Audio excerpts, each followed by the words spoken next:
Hello students, this is the third day of our lesson number 5 towards green energy.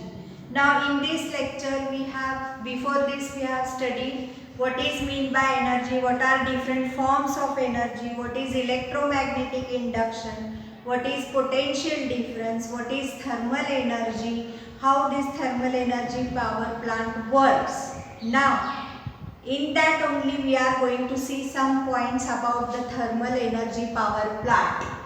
First it is, why is the energy in the coal called a chemical energy? We have seen that in thermal energy power plant we use coal. We use coal for burning or heating the water, and this water is converted into steam and the further process goes there. That we have seen. Now, why this coal is called as a chemical energy?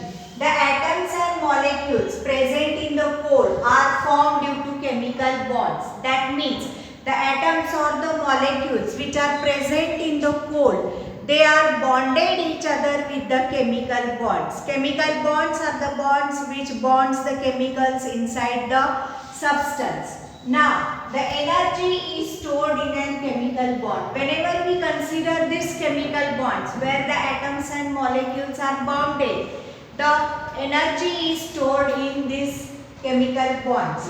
When coal is burned, the energy is released. We know that in thermal energy power plant, the coal is burned to heat the water. Now, whenever this coal is burned, there is a release of an energy.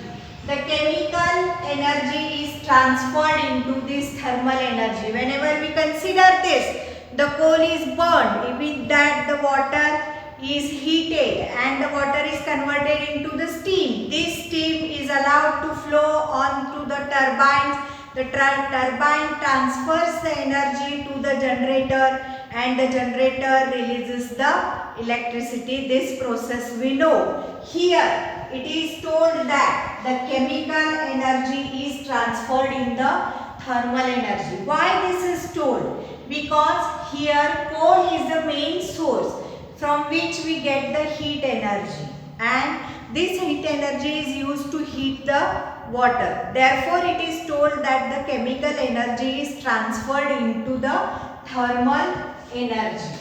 As it is a thermal process, we call this as a thermal energy. The next question comes, why steam is used to rotate the turbine? Now here always we are familiar, or we are always saying that the steam is used to rotate the turbines, or the turbine rotates only when there is a flow of you can say liquid or a gas. Here there is a flow of a steam into a thermal power. Now why this steam is used to rotate the turbine, that we are going to see. When water is heated, we know that coal is burned and the water in the boiler is heated. It converts into steam. Whenever we heat the water, it gets converted into steam. And this steam is under a high pressure and temperature. Whenever the water gets boiled into the boiler, it has a tremendous pressure and temperature. That means the pressure and temperature of this steam is very high. This force of steam rotates the turbine. Now, whenever this steam is allowed to flow on the turbines rotate. The same steam is again condensed and converted into water. Now, the remaining steam is again converted into the water. Next comes here, the excess heat in turbine again makes the water turn into steam. Whenever you see the excess heat in turbine again makes this water turn into the steam. This is the way the turbine rotates very effectively. Whenever the steam is allowed to flow onto the turbine rotates effectively, or you can say the process or the work of the turbine is done only when there is a flow of a liquid or a gas very effectively due to the steam. Hence, steam is used to rotate the turbine. And this tells us that in thermal energy power, there is a use of a steam to rotate the turbines. Next comes the construction of turbine is different for different types of power plants. Now, whenever you consider about the turbines, these turbines I am telling you in thermal energy it is used to rotate, and from that the chemical energy is converted into the electrical energy by the generator. But here what it tells us, see, the construction of the turbine, it is different for each and every plant. That means each and every plant has a different construction of this turbine. Generators work on the principle of an electromagnetic induction. We know that the generator works on the electromagnetic induction. For this, the generator must be rotated.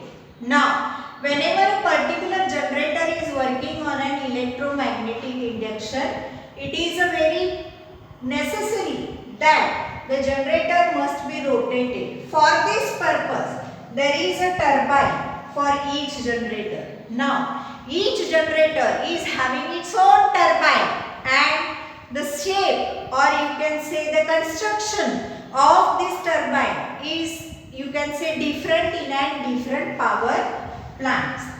For rotation of a turbine, energy is needed. For rotation of the turbine, the energy is needed. The turbines are different according to the type of the energy sources that is used. Now, here the turbine is used for rotation of the, you can say, rotation of the generator. Therefore, the construction of the turbine is different in each case. Now, further we are going to see the schematic of thermal power plant. Thermal power plant has two types of towers. Whenever you see the diagram in your textbook, you might have seen that there are two towers which are present on left and right side. Now, this thermal power plant has two types of towers. In the power station, boiler, turbine, generator and the condenser are arranged.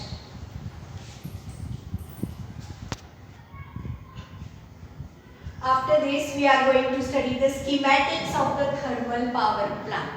Now here we are going to see the process, actual process of the thermal power plant. What is that? See here. Thermal power plants has two types of the towers. It has two types of the towers on the left side and on the right side.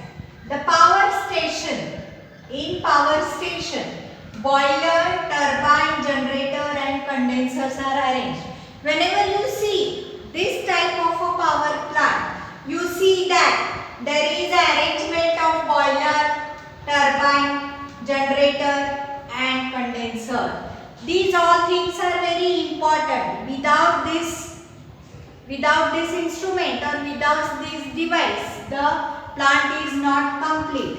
Then see here, in the boiler, combustion of coal takes place. Now here combustion of coal takes place. That means there is a burning of a coal. Gas produced are released in the atmosphere through the chimney. Whenever this coal is burned, there is a production of the gas, and this gas is released through the chimneys. Turbines are rotated by steam at high temperature and pressure.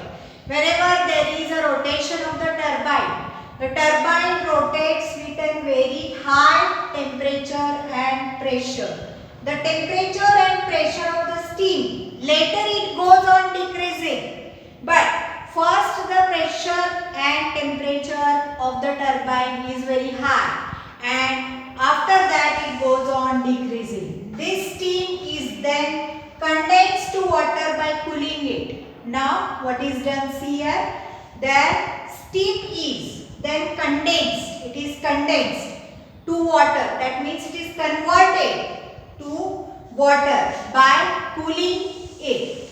Condensers are cooling towers in which water is circulated. Whenever you see that condensers are cooling towers, they are nothing but the cooling towers and where the water is circulated. Next you see the condensation of the steam takes place due to the transfer of heat energy in the steam to water. Now whenever you are seeing this, how the condensation of the steam takes place. Now here the condensation of the steam takes place due to the transfer of heat. That means there is a transfer of heat energy. How it is done? It is done in the steam to water, or it is done from steam to water. The heat absorbed by the water is then released to the atmosphere. Whatever the heat is absorbed by the water, it is then released into the atmosphere. How it is released? It is released in the vapor form, and heated air is released through the cooling towers. Now, most of the electricity generation is done through the thermal power plants in India. Various electricity generation in India is done through the thermal power. But there are certain problems in such electricity production. Whenever you see that, we are going to see the problems. Air pollution due to the burning of coal. What is done here? Whenever there is a burning of a coal, there is a air pollution. This burning of coal results in the emission of the gases like carbon dioxide, sulfur oxide and nitrogen oxide, which are very harmful to health. They may cause various problems in human beings and also in the environment. Along the emission of these gases, due to the burning of a coal, whenever there is a burning of a coal, there is a, you can say, formation of a soot particles, and these soot particles are released into the environment, and these soot particles may be inhaled by the human beings or animals, or you can say they may also harm the plants. This may cause various problems to the respiratory system also. The results of this fuel which is used in this method, that coal whichever is used in this thermal energy power, is in a very limited form, and therefore in the further future days we may have limitations or the availability of this coal. In this lecture today we have learned what is the schematic diagram of the thermal energy power plant, the problems related to the thermal energy plant. There are different types of turbines in and different processes, why turbines are needed, and further discussion will be done in the next period.